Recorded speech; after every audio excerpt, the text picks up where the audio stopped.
Okay, number 24. What is the greatest common factor of these monomials?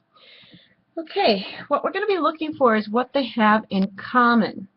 So I'm going to rewrite each of them with the coefficients in factored form. So I'm going to rewrite 7b to the 5th power as 7 times b times b times b times b times b, because that's what b to the 5th power means.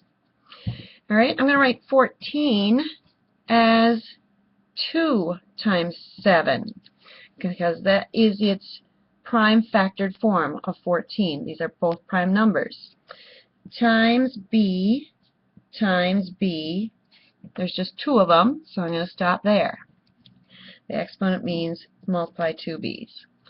35b to the 3rd power. Remember, if you can't remember how to do the prime factorization of a number, go back to your first week's packet and remember how you do the tree diagram, and I go, oh, 5 goes into that. 5 times what? 5 times 7. Oh, they're both prime numbers, and I'm done.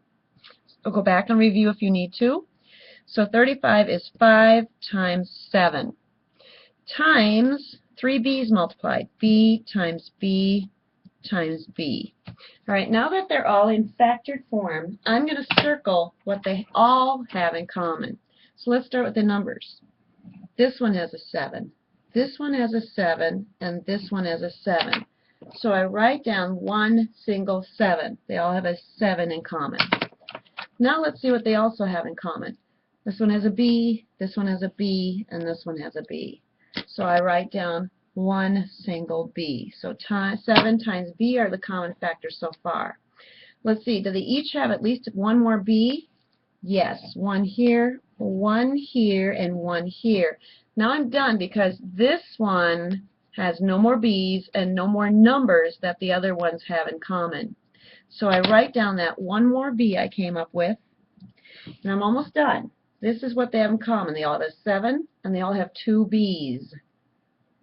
All right, so when I simplify that, I get 7b squared. 7 times b is 7b squared. These are the factors they all have in common. All right, now we're going to use that answer to do the next problem. Factor the polynomial by factoring out the greatest common factor. If you look at this, we've got the same terms here. 7b to the 5th, 14b squared, and positive 35b to the 3rd power.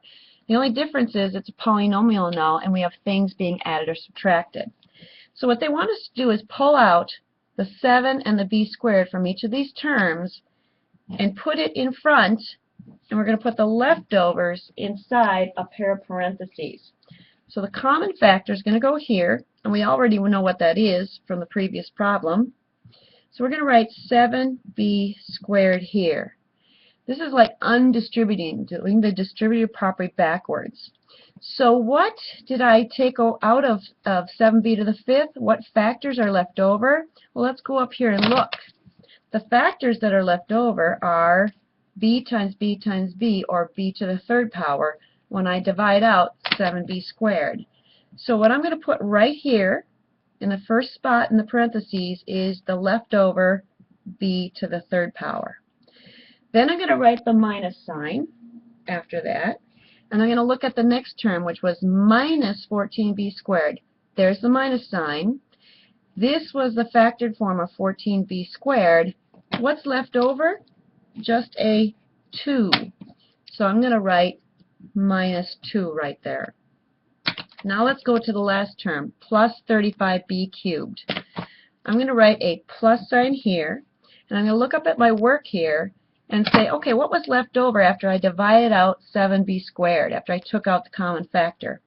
Well, a 5 and a b. So the leftovers that I'm going to put here are 5b.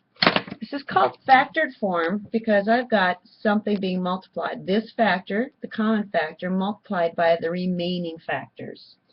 If I want to check it, I multiply this back out with the distributive property to see if I get the original polynomial. I'm just going to do this in my head. 7b squared times b to the 3rd power is 7b to the 5th power. The 2 and 3 get added. There's the minus sign. 7 times 2 is 14, and we bring the b squared along for the ride. It works. Now the last term comes from going 7 times 5 is 35, and b squared times b to the, remember there's a 1 here if you want to put it down, b squared times b to the 1 is b to the third power. That tells me I did the factored form right. Alright? Let's take a look at the last problem. Problem 26 is using a formula and plugging in some values to calculate something we're asked to find. So let's look at this formula. It says it's a formula to calculate the manual control infusion time for IV tubing. This is something someone in a medical field may have to use at some time. The terms or the factors or variables in the equation, the formula, are time, volume, calibration, and rate. Now we're given these three things, what they mean. The volume is the amount of solution over time, etc., etc. You can read this if you want.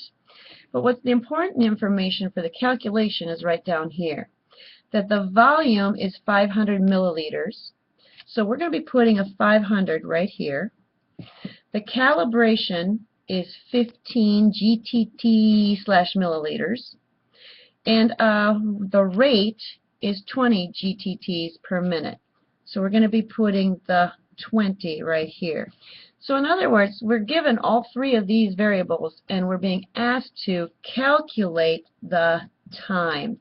This is what we don't know. So I'm going to rewrite this as time equals volume, the volume was 500, time sign 15, division bar, the rate was 20. So it's just a matter of reading the things you're given, deciding where they go in the formula, and now performing the correct operations to calculate the infusion time. So I'm going to calculate the top first with my calculator. So 500 times 15, and I get 7,500. And I'm going to put that back over the bottom, because I want to do this multiplication first before I do this division.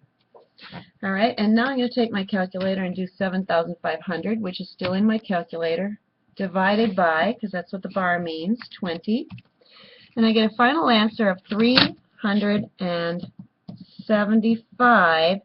And the units are, let's see, on top we had milliliters and GTT milliliters. I think the final answer is going to be GTTs over milliliters. Double check that. And, oh no, actually it's time. Excuse me. It's the time in minutes. Shame on me. The time is in minutes. The answer was right in the question. So we have 375 minutes because we're asked to calculate a time. And that's the end of the final exam review. Please go back and watch any problem again that you're still a little confused about, and hopefully some of these things will help you also finish up the incomplete modules you have left before you take your final. Good luck.